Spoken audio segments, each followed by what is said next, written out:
There's a lot in the way of new Fallout 76 news to go through and go over. Bethesda just gave us a big deep dive into their new Season Pass Battle Pass score system. We can see how exactly it'll work, what kind of rewards you can get, and actually when exactly you can get them. But even outside of that, we have some things to go over in the way of duping around the game, additional patch 20 details and what you can expect from that, and even some brief comments on a recent interview from Pete Hines. There's a lot of content to go through and go over in this one, but if you guys enjoy it, you can leave a like or get subscribed. But otherwise, let's take a look first at Bethesda's deeper dive into the Legendary run, which is going to be Fallout 76's very first season. This first season is kicking off with Update 20 that does drop on June 30th, and just today, they shared quite a few additional details as well as got more explicit on the rewards that you can get from this. If you miss seasons or just don't know how these work, it's actually pretty simple. It's effectively a battle pass for Fallout 76 where, for free, you could play the game, complete certain daily and weekly challenges among a couple of other things to earn these new points known as score. These score points will progress your place in this board game. Each spot on the board game contains a reward that you can get, some being simple, some being unique cosmetics only to this board game, at least for right now.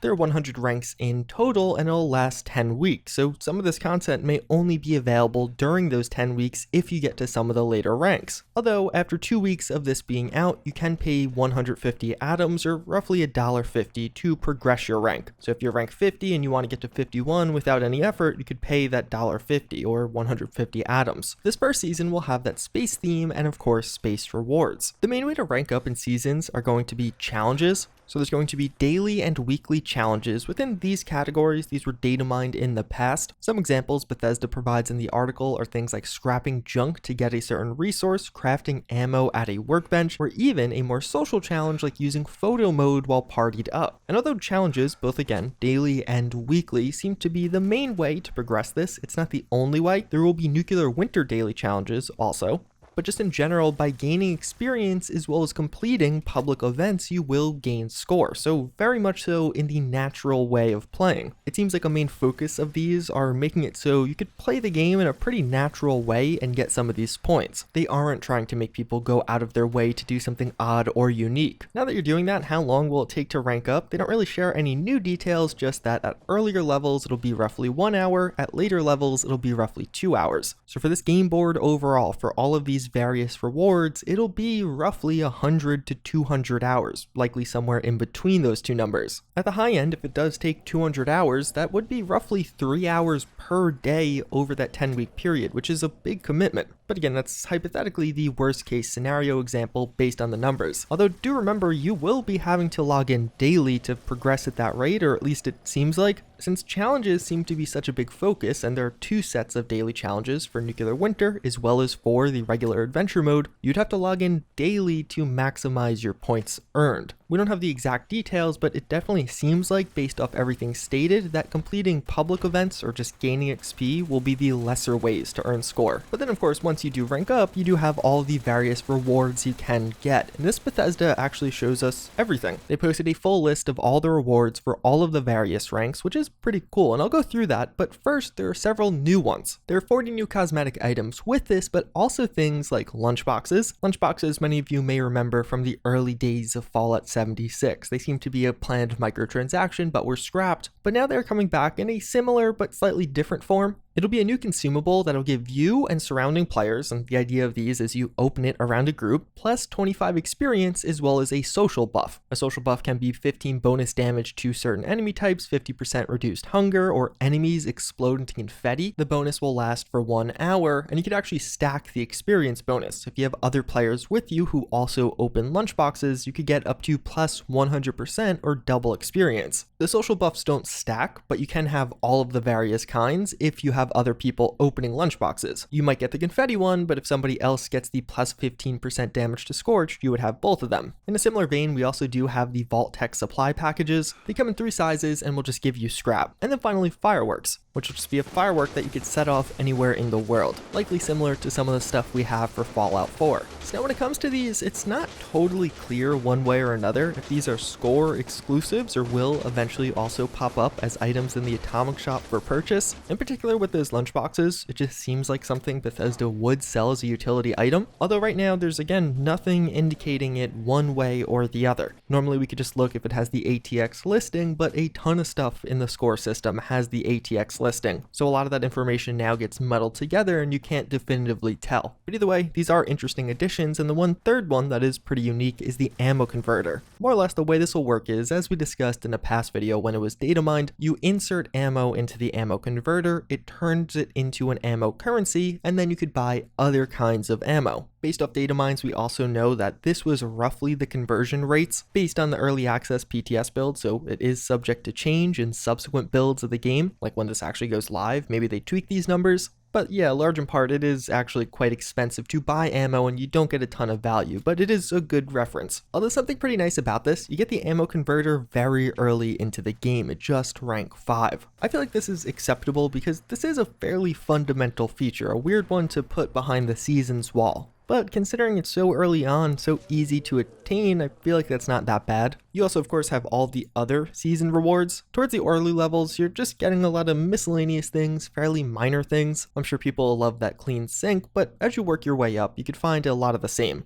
These Vault Tech supply packages, atoms, as well as caps in varying degrees. You have lunchboxes scattered all throughout, and overall what you'll find is, as you get to some of those later or higher tier rewards, you'll get more and more of these things. And once you get to the end, you start to get some of the best stuff. Although to me, nothing on here really stood out. A lot of the skins are cool, they definitely look interesting. A lot of the Captain Cosmos content is from Fallout 4's Creation Club, although with some upgrades, there's a few different skins, some texture upgrades. As far as whether or not you'll be able to get these rewards outside of the season, it's still not totally clear. Bethesda lists how right now you could only get them via the season, but they're exploring other ways to make certain rewards available in the future. I have to assume something like that ammo converter will probably just pop up for free or as a small price associated with it down the line. One of the interesting things about this though is there's way more as far as data mines go. A lot of the skins ended up showing up as far as season rewards, but a lot of the camp items that have been data mined are not season rewards. This seeming to suggest that perhaps Bethesda is creating a bit of a larger backlog, or perhaps some of those items got repurposed to the Atomic Shop. Again, a lot of the listings sometimes will say score in one place, but then only say the Atomic Shop in another place, so perhaps it was planned for one or the other and got switched. As far as the rewards on this one, I tried to calculate some of the totals for just those overall currencies, although I did this kind of quickly and some of this is subject to change, but roughly 1,500 atoms, 6,000 caps, 36 lunchboxes, 600 script, 250 gold bullions, then those other minor ones. To break that down, that would be roughly 20 atoms per day, assuming you actually complete the season, which I think is a big assumption in and of itself, and that is quite a bit of a cut to what you could make prior. Overall for this, I just find it to be interesting and probably a healthy addition for the game in general. Like, it gives you something to work towards, and not one of those fake work towards, but actually you have the end goal in sight. If you want this skin, you know exactly what you have to do to get there. It definitely takes away some player autonomy in the sense that you can't gain as many atoms just by naturally playing, so you can't make your purchase decisions, you're kind of forced into these options, but at the same time you are still getting quite a bit of free content potentially from this if you stick to it.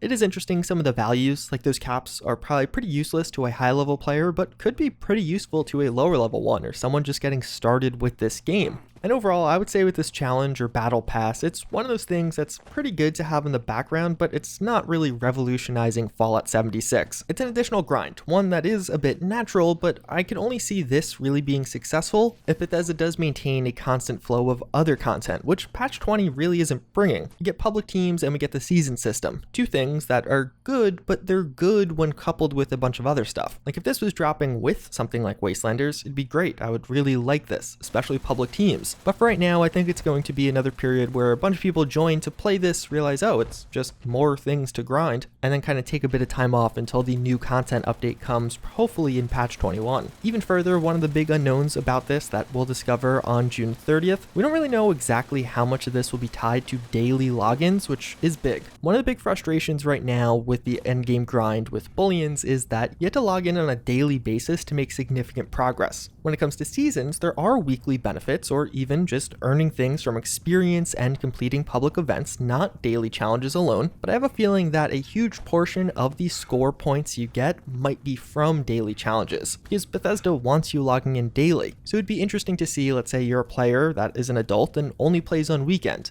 how feasible is it for you to actually get to level 100? Because it could just be impossible. How many days a week would you need to play and complete all of the challenges for you to get to the end? When Bethesda mentions that 1 hour towards the start, 2 hours towards the latter ranks, does that mean 1 hour to 2 hours per day? Or could it instead be more like 10, 15 hours per week? Although outside of that, we also did just get a PTS update, the final update coming to the PTS before patch 20. The update itself contains some of the typical data mines, more score stuff, but also removing both the Wendigo Colossus event, that with the Colossal Problem, and the legendary perks. They basically describe how the PTS is going to be shutting down on Monday, June 29th, this just before patch 20 goes live on the 30th, and they want the remaining days of the PTS to be representative of patch 20 as much so as possible. But the PTS will be returning, they confirmed that here, for future playtesting phases for patch 21.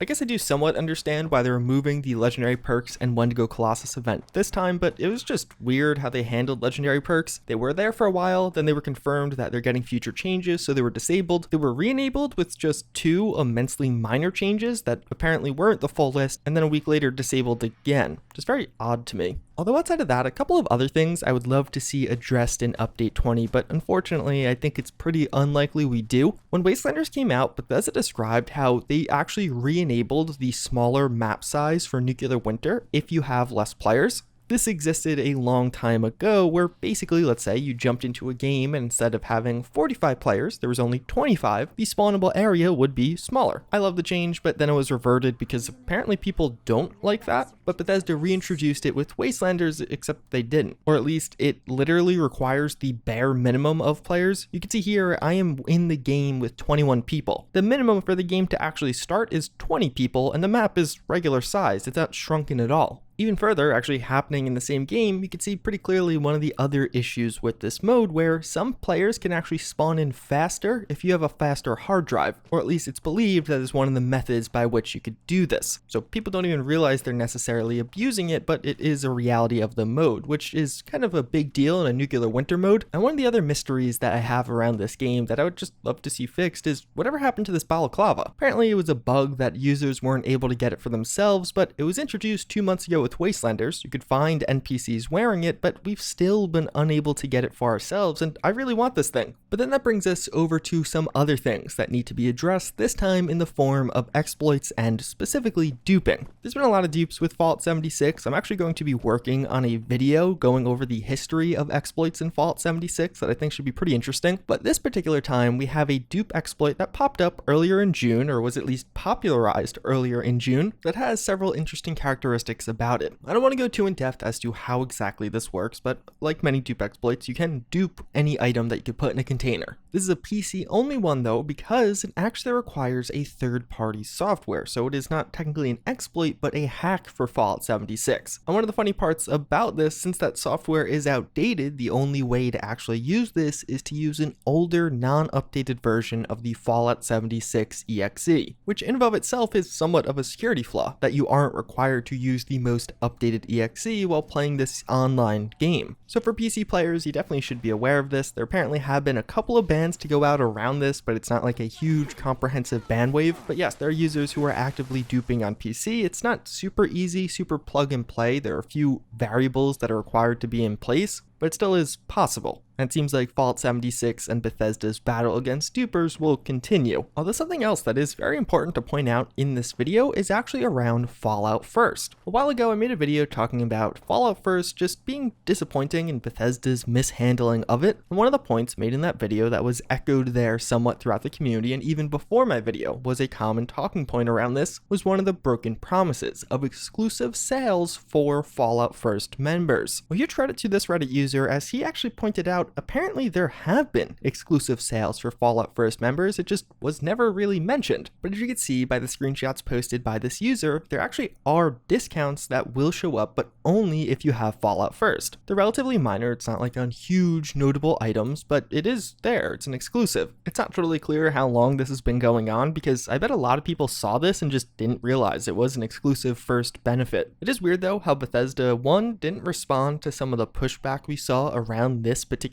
thing, just saying like, hey, no, we actually have been doing sales, unless perhaps this is just one of the newest ones, but apparently it's been going on at least for a little while, or even further, just promote it on the benefits page. I'm sure there's a lot of Fallout First members that might hop on this if they knew it was only available to them as a result of their membership. One of the other things to recently be data mined around Fallout 76 from the Data Miners Discord is actually some more information on this Precursor Brotherhood questline, or what's looking to be a precursor questline. Of course, the Brotherhood of Steel is returning to Fallout 76 later this year, and in the files right now it looks like shortly thereafter patch 20, or even with patch 20, we're going to have some signals come in, us be able to help a new NPC at Atlas Observatory known as Russell Dorsey. And although we've talked quite a bit about these signals as well as some of those voice lines, there's also quite a bit of information around Russell Dorsey himself, several notes as well as his own private diary that do give us quite a bit of context and backstory around this character and what exactly is happening here. In one of the early entries, he describes how he actually intercepted a signal, and at first it wasn't clear what it was. He describes a bunch of interference, so likely a signal like this. Brotherhood Appalachia en route. He eventually concludes it was from the Brotherhood and they are returning to the area to go to Atlas, so that's where Russell's going. There's just some overall character building and backstory, how he learned to actually jury-rig some of the protectrons, and we know that certain protectrons will pop up at Atlas with Russell, but it is nice to see Bethesda give him that backstory, that justification for knowing how to actually do that. And then finally he describes how he's using these robots to start construction on Atlas Observatory, naming how he's actually started on walls and even a landing pad, and he's not sure if the Brotherhood has any flyers, but he had the space, so why not build one? There's also several notes that can be found just describing his adventures or various things he's been doing around this area. One of the important ones, I think, is to anybody who comes by, I had to leave for a bit to find more spare parts for the bots. I'll be back soon. If you're interested in what we're doing here, this place is going to be amazing when we're done. I hope you'll help us. I've sealed the place up, so if you're looking to bust in and have a look around, sorry to disappoint. And please don't touch my stuff while I'm gone. I can't exactly stop you, but you don't exactly have to be a jerk either. I think this is important because it's likely what we'll find as soon as patch 20 goes live. You go to Atlas Observatory, find his tent, find it boarded up, but probably no Russell Dorsey, which seems to suggest this whole precursor event will start a bit later. As this is an active event, you actually will donate scrap and supplies to Russell Dorsey, and it seems like there are some milestones or steps and benefits to doing so. But again, it looks like we'll have to wait a little bit longer than June 30th to actually get that feature. One of the other interesting things around Fallout 76 is its player base. Following Wastelanders, the player count was actually staying pretty strong, but just recently this past week, we're hitting all-time lows as far as that initial release to now. This is only starting when we actually got Wastelanders, because that's when it released on Steam, and it is just using PC users as a metric and a subset of PC users, so it may not be totally representative, but I'm sure it's pretty representative. But even just over the past couple of weeks, you're seeing week-over-week declines of around 1,000 to 1,500 players. Last Monday, Tuesday, we saw 8,000. This Monday, Tuesday, lower to 7 or high 6s. It is understandable considering there hasn't been a ton of new content, but even with the next update, it really isn't bringing a lot. Public teams and seasons are cool, definitely welcome new additions, but it doesn't really incentivize you with a ton of new stuff to do. Seasons are a ton of new content to grind, but for me at least, that gets old pretty quickly. But perhaps following that, we'll see the Precursor Brotherhood quest, Update 20 bring things like legendary perks, Wendigo Colossus, and give players some more incentive to continue to play the game. Although speaking of new things on the horizon, it was also just announced by Bethesda that they will be hosting a digital QuakeCon from August 7th to 9th. As of right now, this is the only digital event Bethesda will have this summer. We of course saw them during the larger PlayStation event, but this is notable, especially for Fallout 76 fans, because QuakeCon tends to be a place where we get 76 news. Typically we see some news at E3 and then kind of a follow-up good info dump but smaller from QuakeCon. And in particular, QuakeCon tends to have a lot of interviews around the game. We still have that mysterious listing for 76 gameplay that was pulled at the last minute from the IGN Summer of Gaming. Nothing else has popped up around that, so perhaps we'll see it at QuakeCon. But even further, speaking of interviews, Pete Hines just did an interview. This is with US Gamer. I'll have a link to the full thing down below. It's not super revealing, we don't get a ton of insight, but he did make a few comments around Fallout 76 that I figured I'd just highlight for all of you. He mentions how, even after everything, they would still make Fallout 76 today, and he really likes how companies, and Bethesda in particular in this example, tried something new, even if it didn't work out initially. They moved away from just single-player games to something multiplayer and unique. He mentions how a lot of people are playing Fallout 76 and Wastelanders was viewed as a big success, and they're committed to sticking with the game and adding in what players expect, which I found to be an interesting line. Doesn't seem like any big twists or turns are coming, probably not Battle Royale 2.0. He acknowledges how people really took a break on hating on Fallout 76 when Anthem came out, and it was almost a sigh of relief internally. He doesn't verbally say that, but he does do the sigh sound, so he kind of says it at the same time. Throughout the rest of the hour-and-a-half podcast, it's more personal. If you like Pete Hines or just want to know more about him and his history at Bethesda, I definitely recommend giving it a listen. You are a sight for sore eye. You happen to see a... He's a... What is... You get me back?